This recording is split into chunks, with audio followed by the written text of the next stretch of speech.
You want to see something really scary? You bet. I'll tear your soul apart.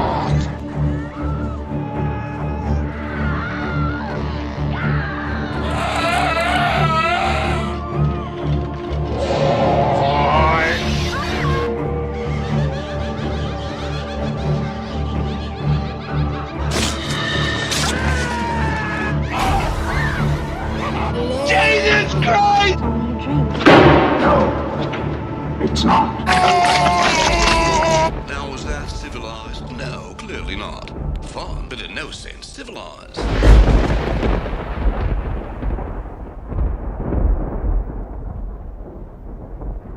Welcome back to another Legacies of Fear edition of Deep Cuts, the show that cuts deep into the heart of horror. The timing is right. We have a new Scream film out in the theaters. Definitely a big deal because this is the first one after we lost Wes that is now being directed by a new team. And there is one person who I've been aching to talk about this with when I was asking, which one do you want to talk about with? Oh, we got to talk about Scream. I was like, yes, we have to talk about Scream, and there's no one else I want to talk about this more, especially considering how amazing she was in our earlier episodes of Women in Horror. Tally, thank you so much for coming back. Of course. No, I was so excited when you reached out and said you wanted to talk about Scream. I can do that. Yeah. Well, not for nothing. You and Lynn look like you were having so much fun, in your episode. I was like, and I was sitting in the back of the talk to you all. You all look like you have so much fun, and not only that, it was so much fun to just sit there and watch you both at it. But it was even more fun to edit it. So thank you for that. But now this time, I really was excited to get a chance to talk to you and me about this seminal franchise, which came at exactly the right time, at the right place, in the right way. Leads us to the first big question: where were you when you first screamed? I don't remember.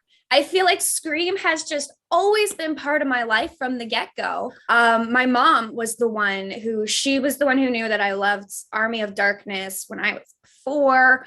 I loved Halloween, American Werewolf in London, because they would play them on TV and stuff. So she introduced me to Scream. Like, I was too young to see it in theaters, but rented it at Blockbuster. And every time a new Scream would come out, we would kind of marathon the ones that came before and all sit down together like as a family and watch them. I remember when the third one came out as a family, we all, before you hit play, all right, take your bets. How many dead bodies? And then 10 minutes into it, who's the killer? So stuff like that. So yeah, it's hard. I remember people are like, were you able to guess who the killer was in the first one? I don't know. That's just been like, the sky is blue and Billy Loomis and Stumacher are the killers. Like, that's just common sense to me. I had a kind of a different thing because for regular viewers of Deep Cuts will know, I had actually a very sheltered upbringing when it came to, particularly when it came to horror movies. My mom was exceptionally protective. Like, I got grounded, for renting Child's Play 2. If Child's Play 2, I know. That's like... So I was admittedly kind of surprised that when my brother, who was like, I think in his early 20s around the time, brought home Scream, I think I was on the cusp of high school around the time. My mom said, yeah, sure, come on, you can sit around and watch this. I knew about Wes Craven because, of course, I knew about Nightmare on Elm Street and all those. But funny enough, around that point, I never actually watched a lot of. I just knew Wes. I, at that time, was a big Clue fan. Massive Clue fan. So I was a whore for whodunits. I love a good whodunit. And I will say, yeah, it was scary for my sensitive little mind. I was the opening 10 minutes are masterful and freaked me right the hell out. But I was just so engaged with the whodunit aspect to it that I was just like into it, like all the way through. And I was just in love afterwards. So that's my story. Really good intro to horror, especially for a younger audience or people that like the craft but scare easily. I love showing them because it is scary. Like, they call Wes Craven the master of horror for a reason. And especially that opening, it is scary. But the pacing of it and the editing of it is done so well that when the tension is so high, they're really good at breaking it with some kind of humor or some kind of light fun, even visually a light scene. Now it's in the daytime.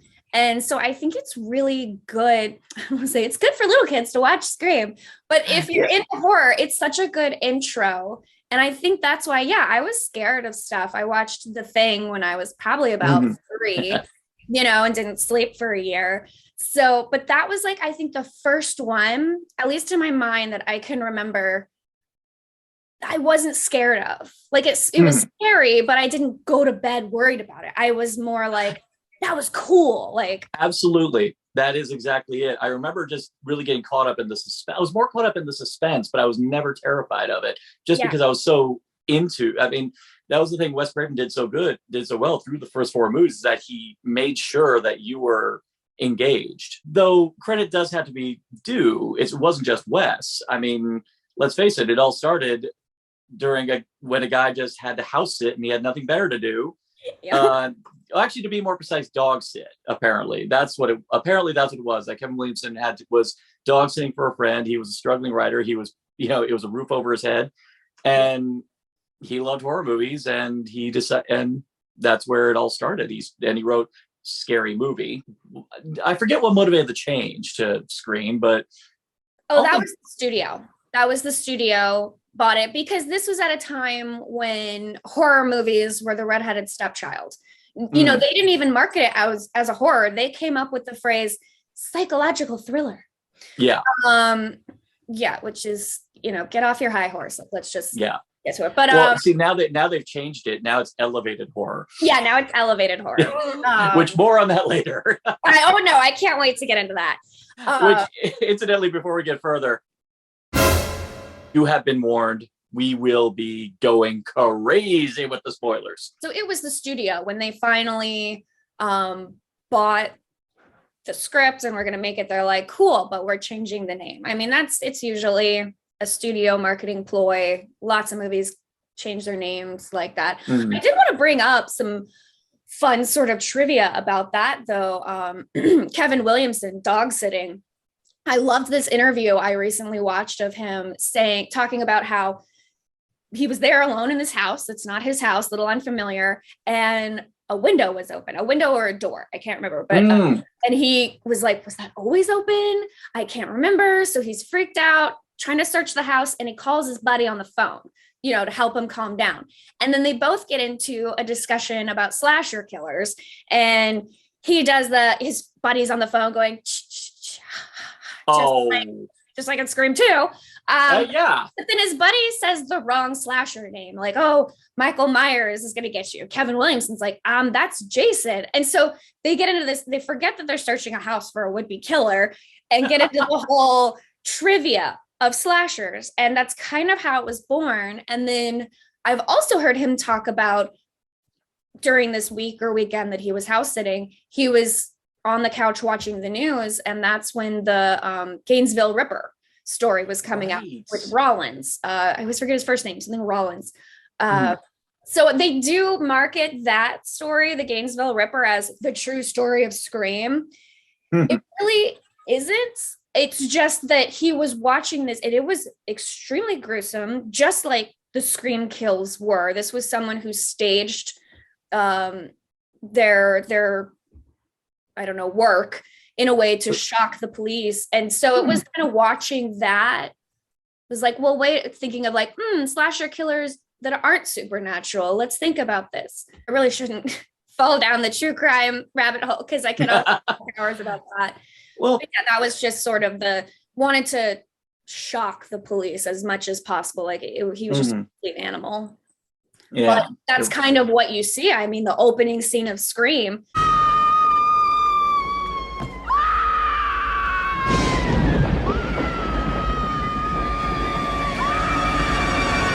I don't know how they had time with the parents already in the house searching it, calling the police. They still had time to tie her up onto the tree, hang her and like cut her open. Yeah. Cut her open Hannibal style and just let it pour out. Yeah, these were some very well-practiced, organized killers. For high school kids, they had exceptional time management skills. Yep. They were driven. They were focused. It's amazing how much adolescent rage can, put you in a nice sharp focus to be able to plan your agenda. Children, do not take this as suggestions. That is not. No, the first Scream came out during a time when yeah, the horror genre was practically DOA. And I remember even before it came out, there was I think I remember Halloween 6 even came out to like I think prior to it with absolutely no fanfare whatsoever. Slasher Just dead.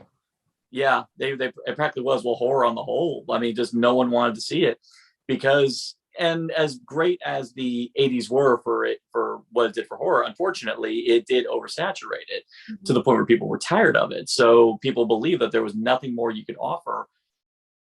Then you had this movie come along going like, wait a minute, now all the kids that grew up watching those movies, be it with their parents not knowing, now they're in an older place. Now they know the tricks. So what happens when that generation grows up and they're the ones who are making the movies now? What was so special about this one that resuscitated a seemingly dying genre? They did have some good actual strategic ways of releasing this. They released it at Christmas. I believe it came out December 22nd, 1996. But someone, probably was Wes Craven, said, yeah, but there are no horror movies at that time. You still have horror fans. They still want to go. They don't want to go see the Santa Claus with Tim Allen. They want to see horror, but they have nothing. I don't say it bombed, but it did not do well opening weekend. Didn't do well the second weekend.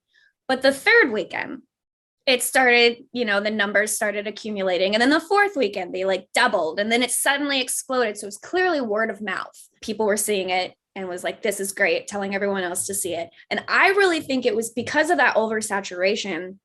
The reason people were tired of horror and tired of especially slashers is because they were becoming the same predictable thing, the same formula every time. It was nothing really new. This movie purposely poked fun at all the things we don't like or we're tired of. What's the point? They're all the same. Some stupid killer stalking some big-breasted girl who can't act, who's always running up the stairs when she should be going out the front door. It's insulting. But have come to nostalgically, affectionately enjoy about slashers. I mean, for me personally, I love slashers because I love the formula. I know what's going to happen, and it's sort of a comfort in that. And I love it when they can take me by surprise, but there's just something fun about the schlocky rhythm to it. And I feel like Scream was really the first meta film to make fun of it, to listen to the fans, and not as a studio making fun of it, but what are the fans saying? What are the things that they're annoyed with or that they love in like, well, that's stupid, but I love it kind of way. And that's what they used in the film. So it really spoke to the fans, like with the fans' voice. One thing I've said, I mean, the parody genre has kind of, in my opinion, I think the parody genre is limping right now, no thanks to the efforts of the people behind Epic Movie and Superhero Movie and all those people. And the reason why is because a lot of those parody movies are mean-spirited and have nothing but contempt for what they're satirizing. Whereas when you look at some of the great parody movies, they have nothing but love for what it is they're parodying. In my opinion, one of the best parody movies of all time is Black Dynamite. Yes. And because that movie comes from such a sincere place of love that if you didn't know any of the actors in it, you could swear this actually was a blaxploitation movie from the 70s. And Scream, immediately, you can tell, is made by people with the absolute genuine love for the genre. And of course, it's kind of apt that it was Wes Craven to direct this one. Actually, Craven started the meta craze before he even knew it when he made Wet New Nightmare. That's true. A little bit prior. But this is the one that was just full-blown, came forward with it. Craven refused the project multiple times. He did not want to do it because he wanted to break away. He was at that point, of course, when horror was dead, and he wanted to get away from it to salvage his career. But he kept getting fed this script. And the reason why they tried, I know they handed it to Robert Rodriguez, and I forget who the other filmmaker they handed it to, but both of them wanted to lean it towards comedy. And Kevin Williamson's like, no, this still has to be a serious movie, guys. Wes Craven was the only one who got that, who understood it. Yeah. And ultimately he accepted, and he's, I think, the only in the pantheon of horror royalty who has 2 hit franchises under his belt. Yeah. I think so. Yeah. Comment section. Yeah, let us know. I'm sure we're forgetting something big. Yeah, in case we're forgetting something, comment section. That's what it's for. I think the other thing that has to be said about Scream that definitely has to be acknowledged, because unfortunately, one stereotype, which Sydney does point out in the first movie, a lot of slashers, love them or hate them. Yeah, a lot of them were pretty low rate made, so a lot of them didn't have the best acting or direction, or even in some cases writing. Scream was a film that actually took itself so seriously that they actually made sure that the writing was still, on a higher tier. But not only that, but the actors were on a higher tier. A lot of these people I had seen in movies or TV shows prior to it. I mean, Drew Barrymore was already an icon. Yeah. Was already an icon thanks to Steven Spielberg. But then you had Neve Campbell, who was just hot at the time on because of Party of Five. I mean, Matthew Lillard, I think he was in Hackers prior to this and Serial Mom. Mm-hmm. A bit before that. So these are Courtney Cox, which she was so big in Friends, they almost wouldn't let her do this. She had to prove that she could be such a bitch and be able to be Gale Weathers. And I'm so glad she was able to follow through, because I can't picture anyone else as Gale Weathers. Absolutely. Maybe Parker Posey. I see it. I've got no house, no bodyguard, no movie, and I'm being stalked. Because someone wants to kill me? No, because someone wants to kill you. So now, starting now, I go where you go. That way, if someone wants to kill me, I'll be with you. And since they really want to kill you, they won't kill me. They'll kill you. Make sense? None. We'll get to that when we talk Scream. We'll get to that when we talk to it. You had this great array of talented actors who were able to find the core of the characters and really kind of bring that out. And I mean, of course, the big thing we do have to talk about is Sidney Prescott. She's, to this day, people still debate who's better, Laurie Strode, Nancy Thompson, or Sidney Prescott. I'm going to joke. I jokingly say this, but for me, the top, if you had to point a gun to my head, I'd actually say Sidney. 5 movies running, has not died, and has not been rebooted. Yeah, that's true. How many times has Laurie Strode died and has been rebooted twice? Friggin' Nancy, unfortunately, on her second go round, got killed. So, I mean, technically, Laurie Strode died twice, because they mentioned that she's dead in Halloween 4 and 5. That's why she's well, wasn't H2O part of the continuity where she said she faked her death? Yeah, but they still were rewriting because Jamie didn't exist. In that continuity. So it was still it's such a choose your own adventure type time. Yeah, I guess you could say that applies to both. The one thing I got to get to Sidney Prescott, though, because of the fact that she has never had the misfortune of the fact that she had the good fortune to survive all her run, they've had the good grace, the good sense to give her this great continuous arc all the way up until today. And that's something that, in order for Laurie Strode to get, they've had to reboot her in order to give her a good arc. So Sydney's had this great, actually all the surviving characters have had a great arc continuously throughout. So that's why she'd be my pick. She's my pick, but I am biased because, again, she's the one I grew up with. Being of a millennial, I grew up with Sidney Prescott, and she has always sort of been that inspiration. I always think of that line from Scream 2, I'm a fighter, and I'm actually going to get that tattooed soon. I am so happy you brought up that scene. I was going to wait till we were talking to Scream 2 about this, but frankly, I think it's good we bring it up now because it's such a core. To me, I think the whole core and kind of like the whole real kickoff to everything afterwards is that amazing scene with her and David Warner in the theater where he basically looks at her and goes, I don't believe you when you say that. Neve just does this amazing look where she just, I'm a fighter. And there's no bullshit about that. I just love the way she delivers that line. It's a beautiful scene. Because she doesn't have to yell it. She doesn't have to suddenly look angry or anything. She just says it in such a way that you can see this look in her eye that I feel like that was almost a turning point for her. Like she had already been through enough shit from Scream 1, obviously. She's no delicate flower. But I feel like that was sort of the point where she realized she is in control. And every time we see her after that point, whether she's fighting back or going into hiding, like she's taking control of her life and writing her own narrative, not based around, whoever puts on the Ghostface mask next. And Yeah. I love that line so much. And I think I think about it all the time whenever I'm in a tough spot, whenever I lose focus or inspiration, I just kind of recall her saying, I'm a fighter. And I would say that scene alone is probably why she's my favorite final girl. Yeah. Did a great parallel with Cassandra in The Fall of Troy. I love the parallel because Sydney, unfortunately, is now faced with a very possible, well, as we now know, is a reality that this is going to be a cross she's going to have to bear for pretty much the rest of her life. There's a movie being made about her misfortunes. Everyone is looking at her to be she's so brave, she's a survivor, but they're all going to look at her just as a victim. Yeah. But this is about her realizing this is pretty much going to be my life from here on in. So am I just going to balk? Am I just going to cringe? No.